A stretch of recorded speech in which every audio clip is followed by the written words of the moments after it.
pod tymi sznurkami czuję się jak marynarz.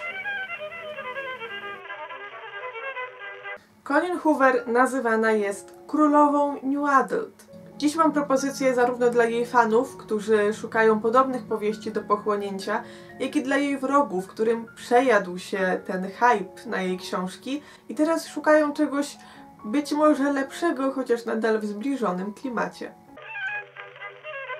Hej, z tej strony Wybredna Maruda i jeżeli zdarza Wam się zaglądać do infografik, które przygotowuję po każdej przeczytanej lekturze, czy to na Instastory, czy to na blogu, to zauważyliście pewnie, że zawsze staram się Wam podrzucać inne tytuły książek, filmów w podobnym klimacie, z podobnymi wątkami. Trochę wzięło się to z łańcuszkowych rekomendacji, które prowadziłam na poprzednim kanale i teraz chciałabym z tym wrócić tutaj. Oczywiście czekam na Wasze propozycje kolejnych filmów z tej serii, natomiast dzisiaj biorę na tapet historie niezwykle wzruszające o młodych ludziach wkraczających w dorosłość, z wieloma problemami życiowymi, z bagażem doświadczeń, z traumą z przeszłości na pierwszym planie, czyli w zasadzie wszystko to, w czym kolokwialnie mówiąc siedzi Colleen Hoover.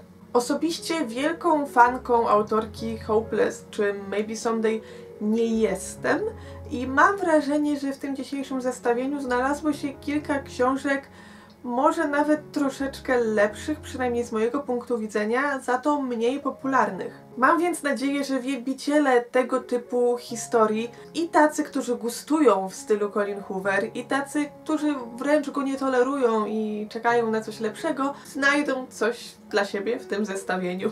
I pierwszą książką, o której chcę Wam powiedzieć, są Listy do utracone i już Wam z góry muszę to polecić. Jezu! Ja o tej książce już Wam opowiadałam na kanale i mówiłam, że powinno być o niej znacznie głośniej. Mamy tutaj dziewczynę, której matka nie żyje i która pisze listy do tej matki i zostawia je na grobie. I tak się składa, że na tym cmentarzu pracuje też niejaki Declan, taki typ spod Ciemnej Gwiazdy, a może pracuje to zbyt duże słowo, on tam po prostu odrabia, jak to się nazywa? Prace społeczne? No kosi trawnik po prostu. Co tydzień. Jak ten trawnik szybkonośnie. W każdym razie Declan znajduje te listy i zaczyna na nie odpisywać. To jest też jedna z takich historii, która poza fabułą, która może się podobać bardziej lub mniej, albo rozśmieszać, bo halo, kto kosi trawnik co tydzień, to ma też w sobie to pewne drugie, trochę psychologiczne dno i można z niej o wiele więcej wyciągnąć. Jest tu i tematyka obwiniania siebie za coś, na co nie mieliśmy wpływu, ale też stereotypów i oceniania innych na podstawie pierwszego wrażenia i no piękna rzecz, ja Wam ją gorąco polecam. Kolejna seria, taka bardzo hooverowska, to 10 płytkich oddechów K.A. Tucker. To jest pierwszy tom. Mamy tutaj bardzo silną bohaterkę, która opiekuje się swoją siostrą, obie wiele przeszły i teraz włączył jej się system obronny. Casey przez ten system obronny jest dość specyficzną postacią i na pewno odróżnia się od wszystkich innych bohaterek, które do tej pory spotkałam w powieściach tego typu. Jednakowoż zarzuca się to jako wadę, bo halo, kto się tak zachowuje?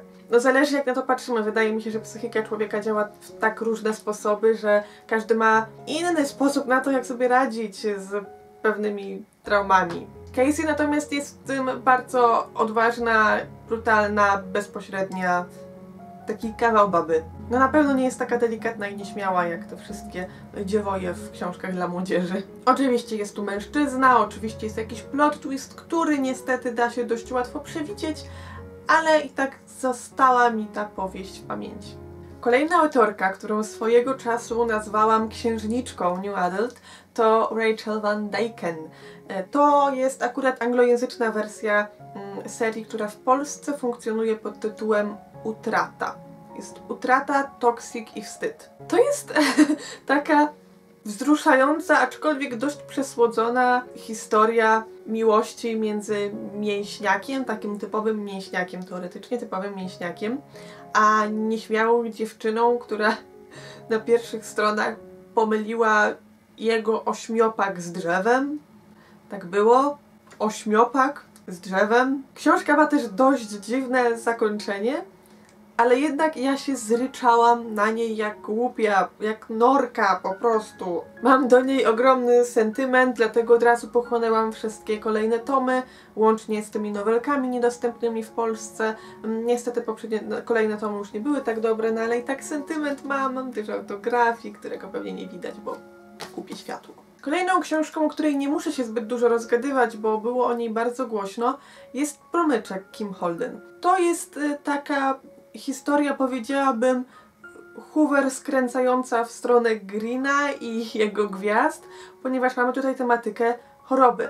I niestety ja tą książką nie byłam zachwycona, głównie dlatego, że temat tu poruszony był mi dość bliski i widziałam po prostu, ja wiem, że niektórym może to nie przeszkadzać, ale ja widziałam, jak Holden mały research zrobiła i jak dużo popełniała błędów takich typowo medycznych. No ale jakby podejrzewam, że taki zwyczajny czytelnik niekoniecznie zwróci na to uwagę.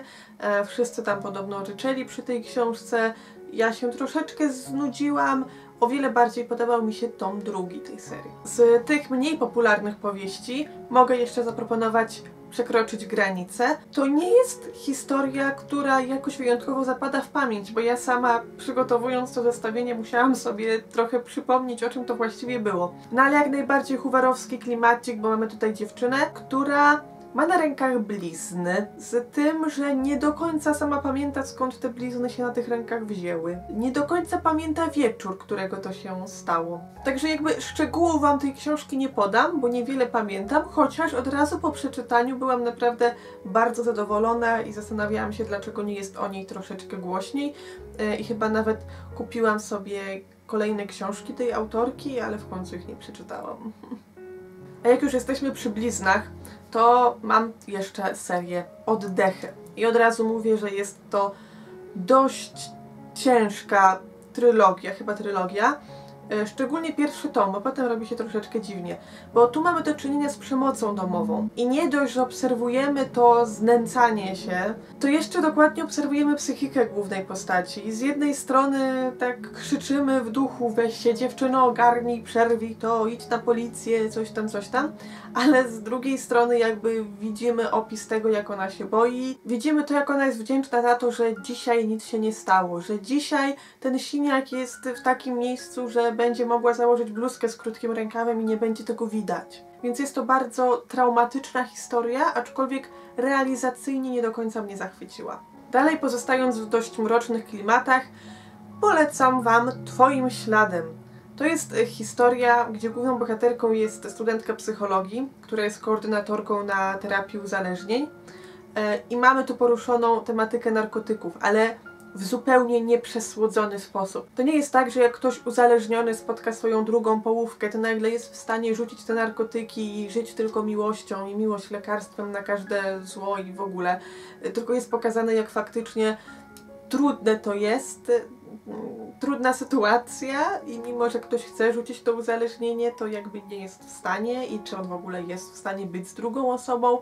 Bardzo fajnie jest to przedstawione i bardzo gorąco wam polecam tą książkę. Naprawdę, jeszcze szczególnie zakończenie. Zakończenie jest takie, no... totalnie szanuję tę historię po prostu. A jak już narkotyki, no to Bad Boye i Idealna chemia. Historia też takiej grzeczniutkiej studentki oraz niegrzecznego chłopaka w skórach, tylko że do tego dochodzi nam jeszcze temat meksykańskich korzeni, temat mafii, różnych strzelanin, też trochę niepełnosprawności i ogólnie tematów drugoplanowych, które robią chyba większe wrażenie niż ten główna akcja. Bo tak jak teraz sobie myślę o tej historii, to tak naprawdę nie pamiętam z niej zbyt wiele, oprócz scen dotyczących postaci obok, a nie dwójki głównych bohaterów, także... Po przejrzeniu półek zobaczyłam kolejną okładkę, o której wiedziałam, że będę musiała wam to powiedzieć, bo jest bardzo hooverowska i jest to Powietrze, którym oddycha. Problem był taki, że kompletnie nie pamiętam, o czym ta książka była. Co więcej, przeczytałam ten metaforyczny i poetycki opis znajdujący się z tyłu i nadal nic mi nie świta.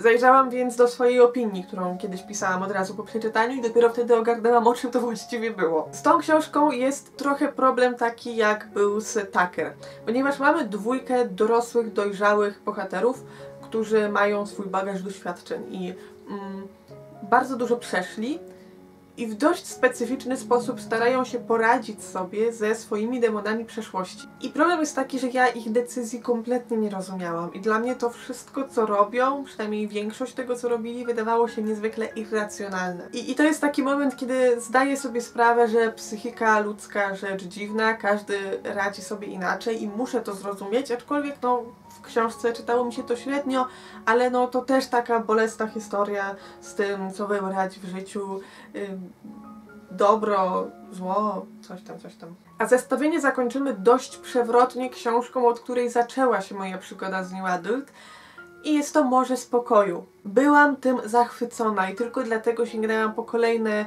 książki z tego gatunku. Głównymi bohaterami jest Nastia i Josh i oboje są trochę, powiedziałabym, ludźmi śmierci i w zasadzie stracili ludzi wokół siebie i trochę też stracili siebie. Josh w zasadzie nie ma już nikogo.